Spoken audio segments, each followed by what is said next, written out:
Hello, this is Chad Middleton, your vocational expert.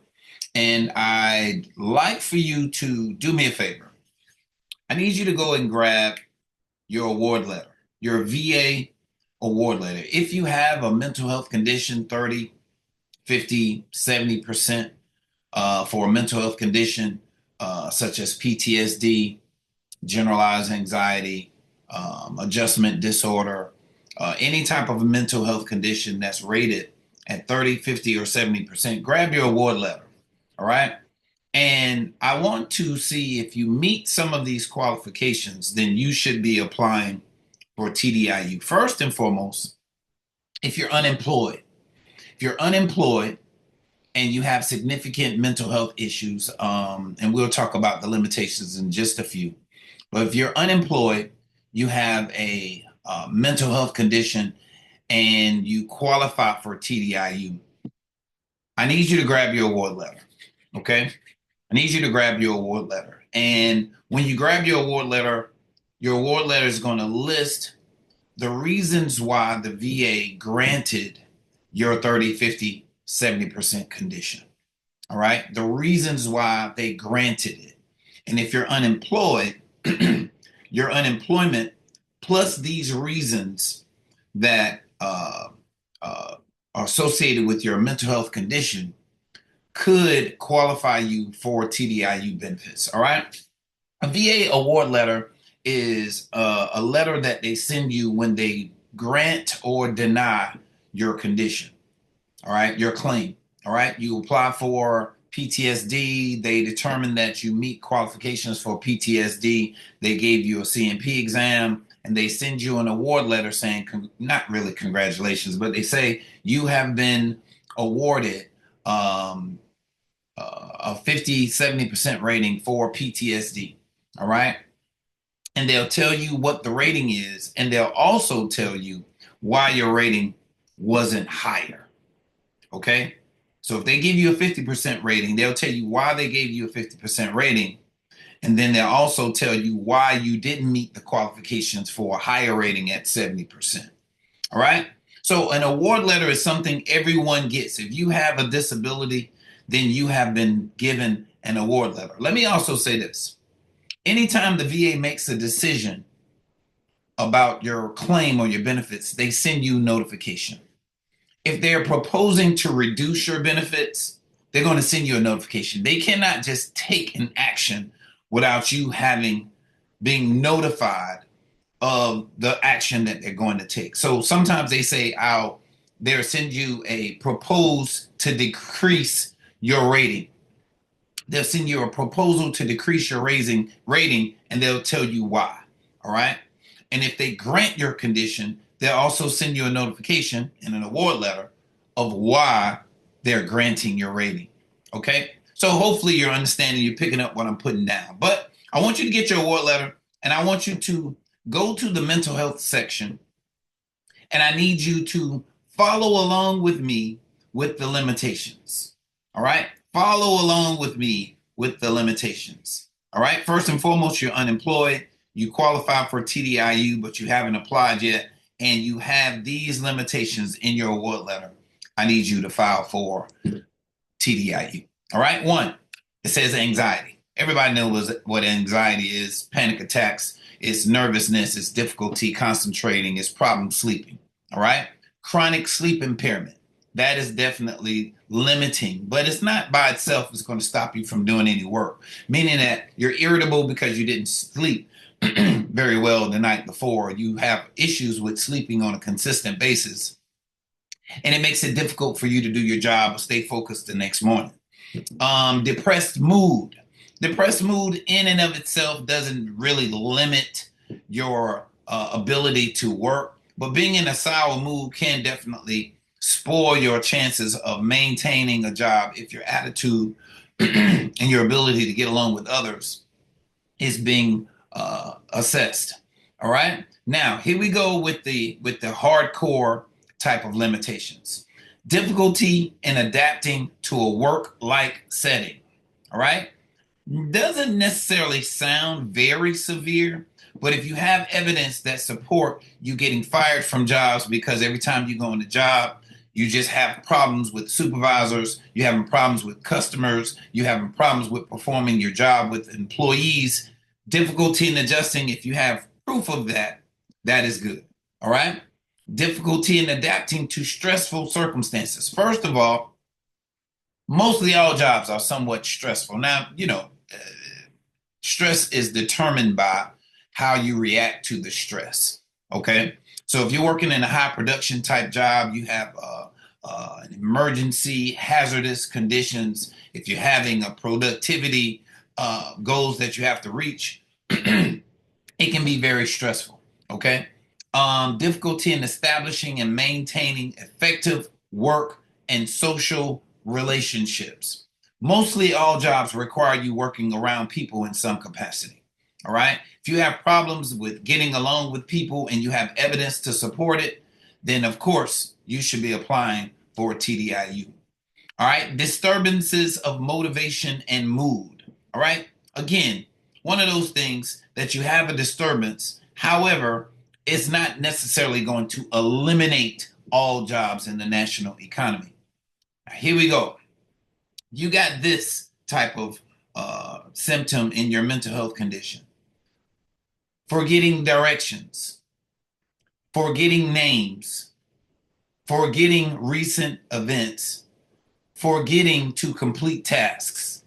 If you have that listed in your rating decision for your mental health condition, that is significant because most jobs, if they're skilled or unskilled, require some complexity, some level of complexity where you have to do task after task. You have to do different things, different dates and times. And if you're forgetting, your productivity is going to be affected. And if you're having a history of forgetfulness and you have documentation of this also, it helps your claim for TDIU. All right. Inappropriate behavior, of course, that's going to affect your ability to obtain and maintain employment. All right. What about this one? Impaired impulse control. Impaired impulse control. All right. If you have a problem maintaining your impulses and you're getting arguments with people and supervisors and you're getting fired from jobs after just a short period of time, then that, of course, is significant in your ability to work. Impaired judgment uh, also deals with your concentration and your ability to stay focused on jobs. All right.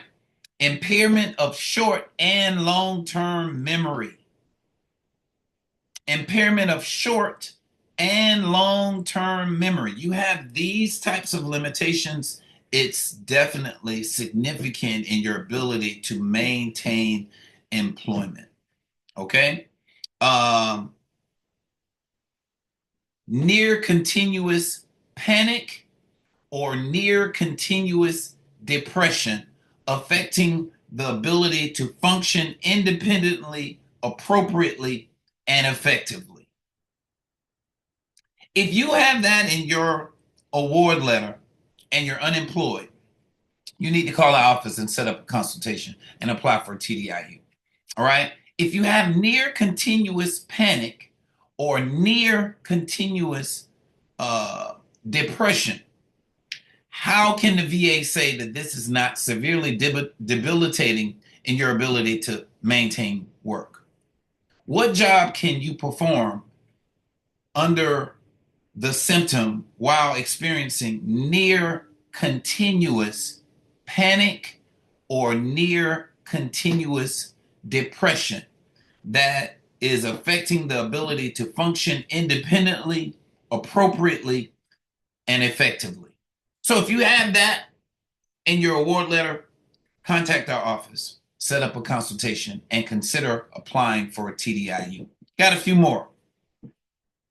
Uh, Occupational and social impairment with deficiencies in most areas such as work, school, family relations, judgment, thinking, or mood. This is how it's described in your award letter.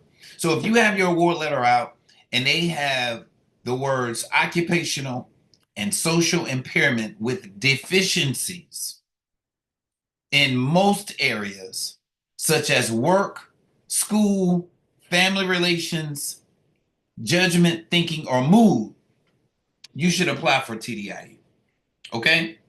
You should apply for TDIU. That in of itself is a criteria for unemployability. All right? Another thing, panic attacks more than once a week. Panic attacks more than once a week is a severely disabling condition that renders you off task. It takes you out of the flow of your work due to dealing with a disabling mental health condition. So if you're having panic attacks more than once a week, it's going to prohibit your ability to stay on track, stay on task with completing your duties. And how long will it take for you to overcome a panic attack? Okay? So if you have documentation to support this, you definitely need to file for a TDIU. Okay? Unprovoked irritability with periods of violence. If this is a part of your award letter, which means that your CMP examiner identified this as one of your limitations, then of course you need to file for TDIU. All right?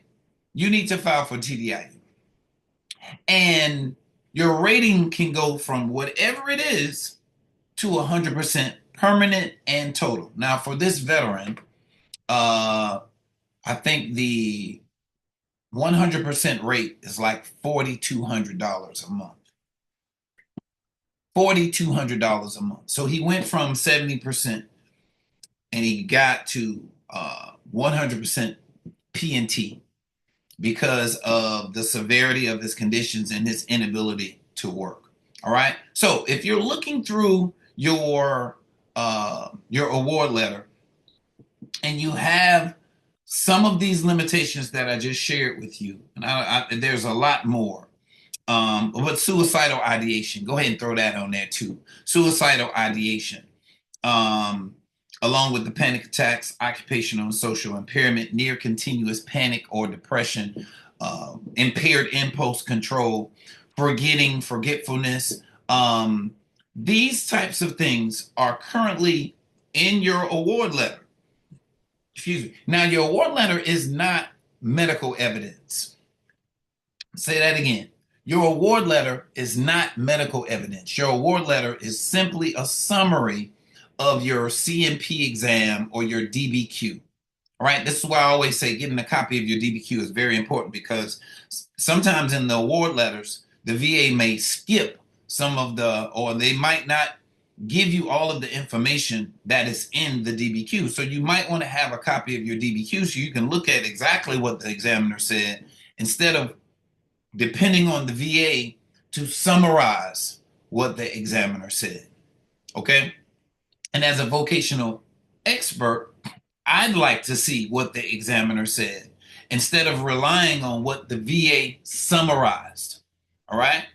So if you have your award letter and you have some of these symptoms, go ahead and request your DBQ. Go ahead and request your C-file, and sign up for an individual consultation with me so we can talk about these symptoms. But also, you need to have some limitations that's affecting your ability to work. Some type of history of what has been going on with you. This is why I need to do a face-to-face consultation. All right. I cannot just provide you a letter just based on a letter. No, I mean, that's not what I do as a vocational expert. You have to go through a vocational evaluation, which means that we have to talk. I need to listen to some of your problems, your issues, get your history of your work, type of work you've done. I need to also assess your medical records, look at what is in your medical records, types of medication you're taking, how long have you been treated. If you have a DBQ that's completed by a medical examiner, what did they say about your limitations? And I am an expert of jobs as they exist in the national economy. So I am familiar with what these jobs require as far as your attention, as far as your mental capacity, your physical limitations, and what is required to perform certain jobs. And when I look at what's required and I look at how you're being what your limitations are, I can make a determination on whether or not jobs exist for a person with your disabilities. And if I feel, based on the severity of your medical conditions, that there are no jobs that you can perform, then I will provide you a report, a letter that supports that. And the VA considers this a part of your medical vocational evidence to support your TDIU claim.